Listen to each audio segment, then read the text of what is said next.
अस्सलाम वालेकुम everyone, myself Danish Hussain. Welcome to my YouTube channel the living word 07। उम्मीद करता हूँ आप सब खैरियत से होंगे। हमने ऑलमोस्ट पोरीफेरा से लेके प्लेटीहेलमिन्थस तक फाइलम्स को डिस्कस कर लिया था। उनके बेसिक कैरेक्टर्स, उनके क्लासेस, उनकी डिटेल में स्टडी कर ली थी। ठीक है, आज जो हम फाइलम पढ़ने वाले हैं उनका नाम है फाइलम एशेलमिन्थस और नेमेटोड्स। इनको राउंड वार्म भी बोला जाता है। आज हम इनके कैरेक्टरिस्टिक्स पढ़ेंगे, इनका लिविंग स्टैंडर्ड, इनका हैबिटेट पढ़ेंगे, इन्वायरमेंट पढ़ेंगे। इंशाल्लाह ताला डिटेल में इसको डिस्कस करेंगे। उम्मीद करता हूँ आपके कॉन्सेप्ट्स क्लियर हो जाएंगे। एशेलमिन्थस जो है उनको दूसरा नेमाटोड्स या तो इनको राउंड वॉर्म्स भी बोला जाता है। अब इनको नेमाटोड्स और राउंड वॉर्म्स क्यों बोला जाता है? Just because of two things. एक तो इनके अंदर जो कैविटी है वो सीडोसिलोमेट है, मतलब फॉल्स कैविटी है। वो मैंने ऑलरेडी समझा चुका हूं आपको कि ट्यूब कैविटी, फॉल्स कैविटी का क्या कॉन्सेप्ट है। वो आप मेरी दूसरी वीडियोस देख लेंगे तो समझ में आ जाएगा। और दूसरा उनको बोलते हैं राउंड वॉर्म्स। अब क्या होता है, अगर हम वॉर्म्स की डायसेक्शन करें तो उनका जो अंदर बॉडी वॉल है वो ऐसे हमें राउंड मिलेगा, दोनों एंड से पॉइंटेड राउंड मिलेगा। तो इसी वजह से they are considered as a round worms. उसके बाद इनकी जो हैबिटेट है, इनका जो लिविंग स्टैंडर्ड है, इन्वायरमेंट है, कह दें आप, ये मोस्टली आपको फ्री लिविंग मिलेंगे। ठीक है, ये एक्वेटिक भी हो सकते हैं और टेरेस्ट्रियल भी हो सकते हैं। और याद रहे इनमें से कुछ स्पीशीज पैरासाइटिक भी है, चाहे वो जानदार एनिमल्स हो या प्लांट्स हो।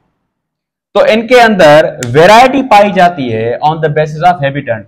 ये फ्री लिविंग भी हो सकते हैं, पानी वगैरह में ऐसे ही फ्री लिविंग, जिनसे हमें कोई नुकसान वगैरह ना हो। ठीक है बाबा। इसके साथ साथ ये टेरेस्ट्रियल सॉइल वगैरह में भी रहना पसंद करते हैं और पैरासाइटिक भी है, किसी होस्ट के अंदर भी ये रह सकते हैं। ऐसे के बहुत एग्जांपल्स हैं। ये बहुत कॉमन, इनकी बहुत से डिजीजेस हैं जो इंसान के अंदर होती है और बहुत भयानक होती है। ठीक है बाबा। प्लांट और एनिमल्स के अंदर ये रह सकते हैं एज ए पैरासाइट। ठीक है बाबा। इनकी जो बॉडी है, the body form of nematodes is a cylinder, vermiform, unsegmented, flat. Their body is circular. इनकी बॉडी जो है, वर्मी फॉर्म क्या होता है, बराबर में डायग्राम लगा लूंगा, आप देख लीजिएगा। सिलेंडर का आपको पता है, अनसेगमेंटेड का पता है कि प्लेन होती है, इनमें कोई भी सेगमेंटेशन नहीं होती, फ्लैट होती है। ठीक है हुआ।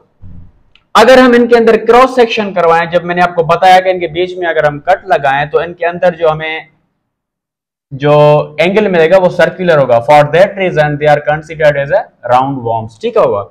The body wall consist of firm, non living, resistant cuticle, epidermis and muscle fibres.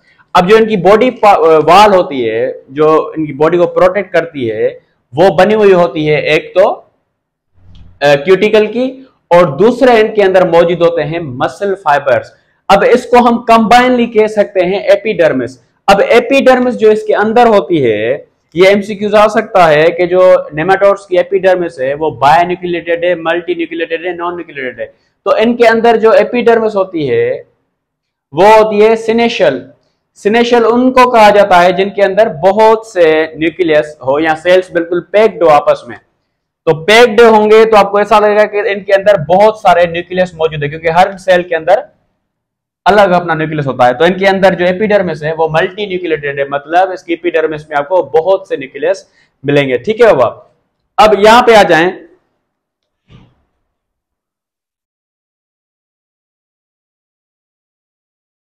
They don't have any mineralised skeleton. इनके पास कोई भी पर्टिकुलर स्केलेटन नहीं होता। हाँ, इनके अंदर फ्लूइड मौजूद होता है सीडोसिलोम कैविटी के अंदर, जिसके हाई प्रेशर की वजह से इनका बॉडी शेप मेंटेन होता है। और ऐसे स्केलेटन को हम बोलते हैं हाइड्रोस्केलेटन।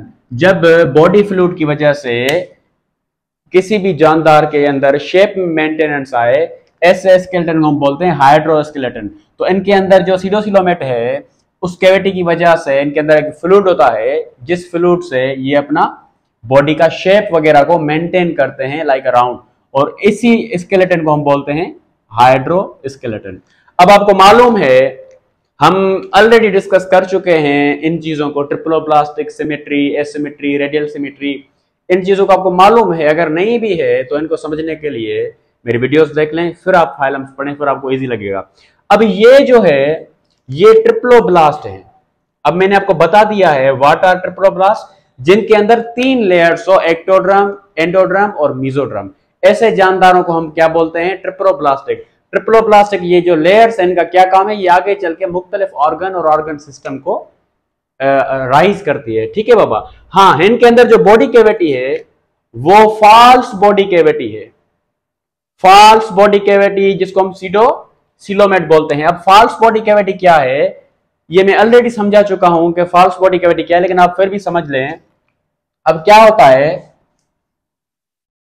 होता है, फॉर एग्जाम्पल ये जो है एक्टोडर्म है, ठीक है बाबा, और ये है एंडोड्रम। अब इनके अंदर क्या होता है, जो मेसोड्रम होती है वो वन साइडेड सिर्फ और सिर्फ लाइंड होती है, एक ही साइड, और वो साइड होती है एक्टोड्रम। तो ऐसी कैविटी को हम बोलते हैं सीडोसिलोमेट्स। तो इनके अंदर कौन सी कैविटी है? सीडोसिलोमेट। ठीक है बाबा। और अब इनकी मैं सिमेट्री की बात करूं तो they are bilateral symmetrical. Bilateral symmetrical मैंने आपको ऑलरेडी समझा चुका हूं कि जब हम दो इक्वल पार्ट्स में इनको डिवाइड करेंगे, ऐसी सिमेट्री को हम बायलेटरल बोलेंगे। फिर भी मैं इनके डायग्राम लगा लूंगा बाद में, आप समझ जाएंगे। ठीक है बाबा। उसके बाद अगर इनके डाइजेस्टिव सिस्टम पे आए, the digestive system is complete. इनके अंदर कंप्लीट डाइजेशन सिस्टम होता है, दोनों ओपनिंग्स होती है, माउथ भी होता है और एनस भी होता है। ठीक है बाबा। अब याद रहे, कंप्लीट नो डाउट इनके अंदर डाइजेशन सिस्टम होता है, लेकिन फ्री लिविंग और टेरेस्ट्रियल वगैरह के अंदर, पैरासाइट्स के अंदर डाइजेस्टिव सिस्टम इतना डेवलप्ड नहीं होता। वजह यह है कि क्योंकि ये रहते हैं होस्ट के अंदर, इंटेस्टाइन वगैरह हो गया, कोई भी ऐसी चीज हो गई, तो जो इनको मिलेगा अपने होस्ट से वो ऑलरेडी एब्जॉर्ब होगा, तो उनको फर्दर डाइजेशन करने की जरूरत नहीं होगी।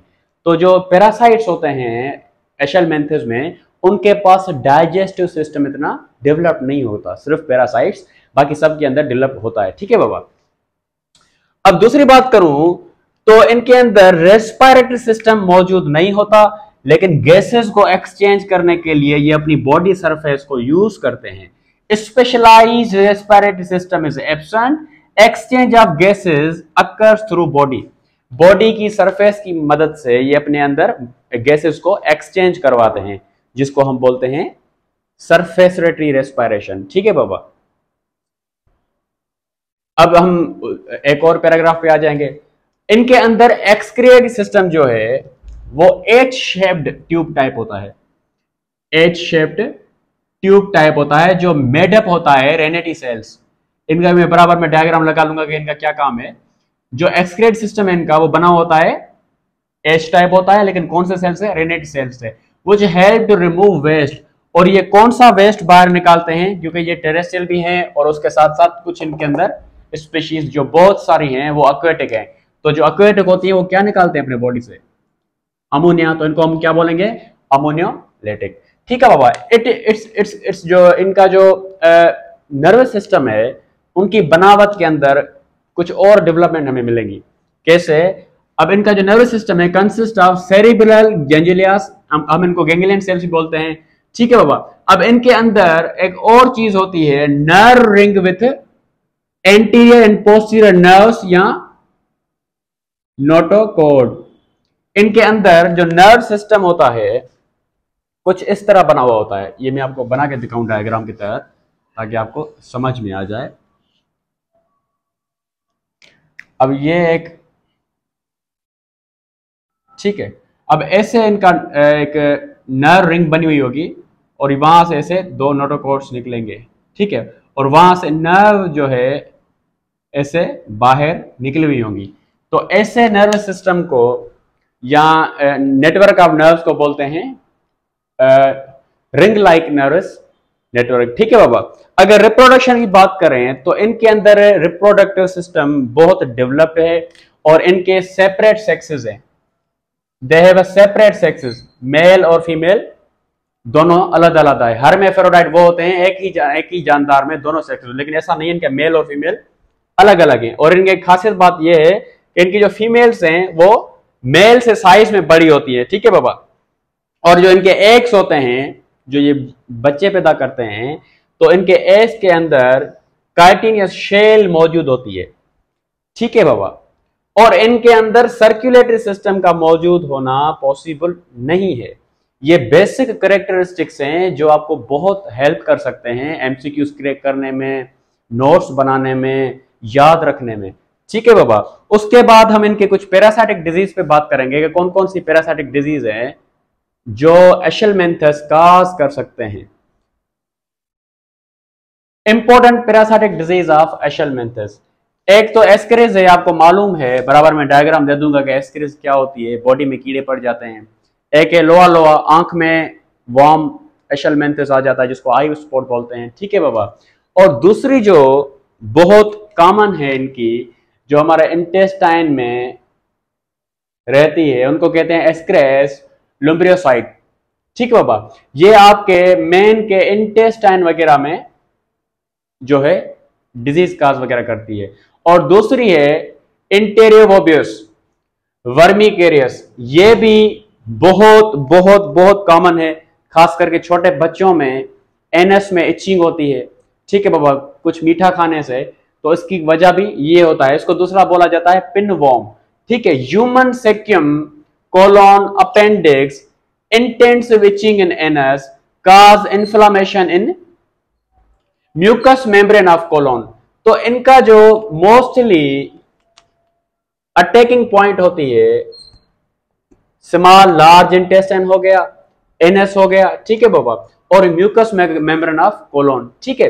तो यही जो बच्चे होते हैं छोटे जिनको बहुत इचिंग वगैरह होती है या पेट में दर्द होता है, तो उसकी कारण होती है, डॉक्टर उनको बोलते हैं आपके बच्चे के पेट में थोड़े कीड़े वगैरह हो गए, तो ये वही होते हैं, ठीक है। इनको जल्द से क्योर करना बहुत लाजम होता है। अब दूसरी जो कॉमन है जो बहुत खतरनाक है, जिसके कुछ केसेस मैंने पर्सनली देखे भी हैं, जिसको बोला जाता है एलिफेथियासिस। इसके कारण वुचेरिया को भी माना जाता है, इट्स वॉर्म बिलोंग्स टू एशेलमेंथस। इनके अंदर बहुत स्वेलिंग होती है लेग से लेके स्क्रोटम तक। उम्मीद करता हूं एशेलमेंथस आपको क्लियर हो गया होगा। अपनी दुआ में याद रखिएगा। अल्लाह हाफिज। इनके डायग्राम में लगा लूंगा ताकि आपके लिए आसानी हो।